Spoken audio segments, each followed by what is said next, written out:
Welcome back. In this demonstration I'm going to show you how to fold this origami butterfly designed by Kasahara. Very beautiful little design, unique, that it doesn't use any one of the bases that we normally would use.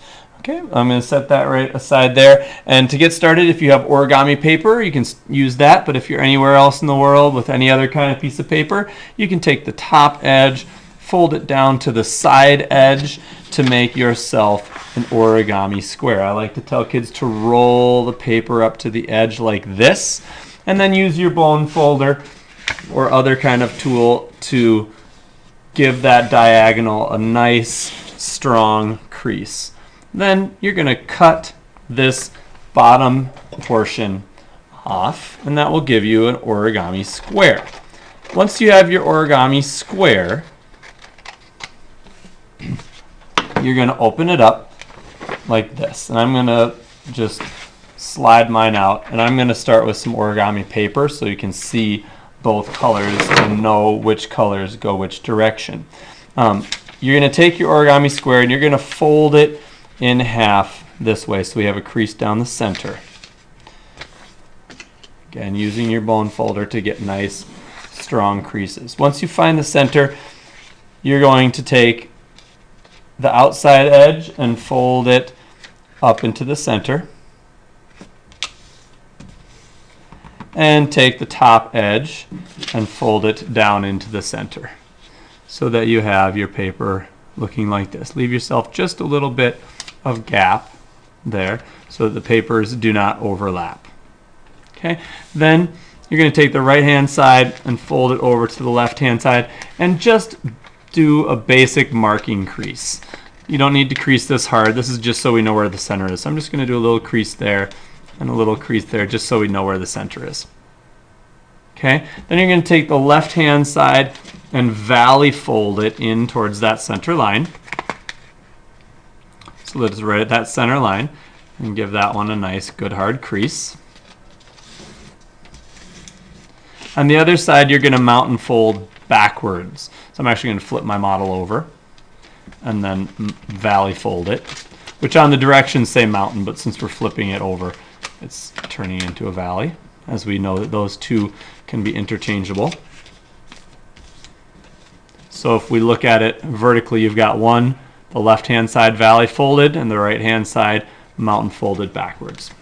Okay, then you're going to take, there's these two little flaps underneath here, one right here.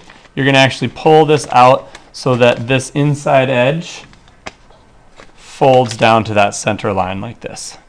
It's kind of like a squash fold, kind of like a water bomb base. It'll kind of have that look to it once you've gotten it finished, and it'll look something like that.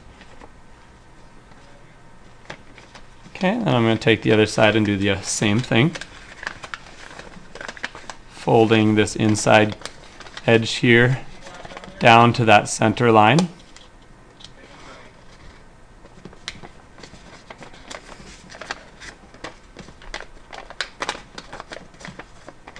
And then squashing it down. So it will look something like that when you're finished.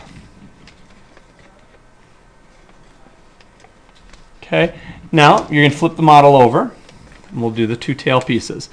The tail pieces, you can see this flap here. You're going to pull this so that this top edge meets up into the center like this. And that again is kind of like that water bomb squash fold, if you've learned the water bomb squash fold that way. And you'll do the same to the other side as well.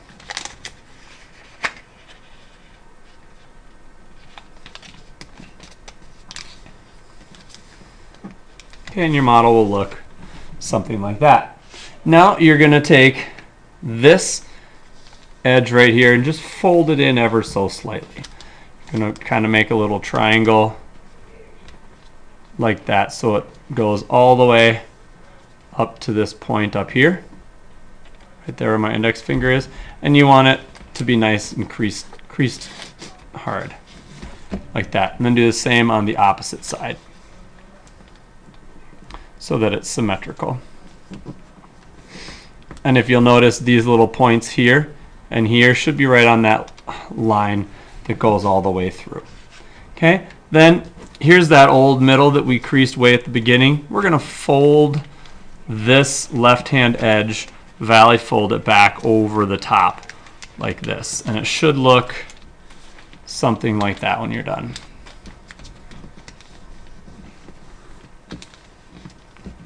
Okay. Then you're going to do a valley fold right along the center line. So take this bottom piece and fold it up like that. Now you've got two triangles, one here and one on the back side. You're going to take this flap of triangle and you're going to fold this edge down to the bottom. So it's going to look like that. Okay, I'm going to flip my model over and do the same thing on the other side.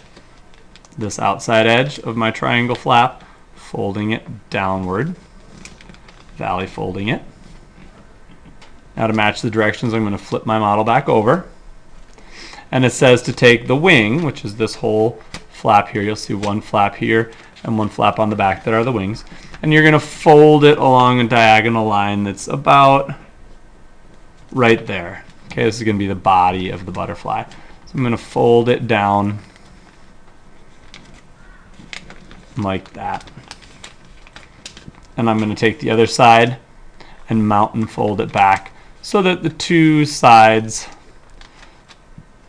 are equal.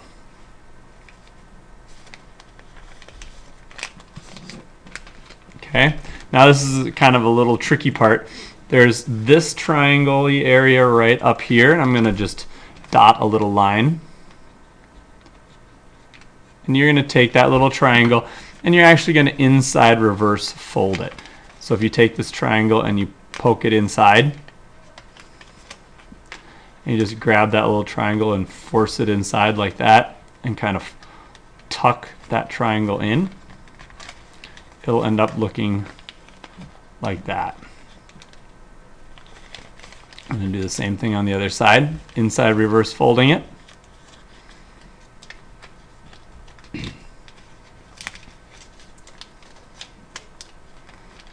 Like that. And then if we fold these two wings open, you have your butterfly. Okay, and so you can see how those two inside reverse folds come up and kind of form that inside piece of the wing. All right, and that is how you make the origami butterfly designed by Kasahara.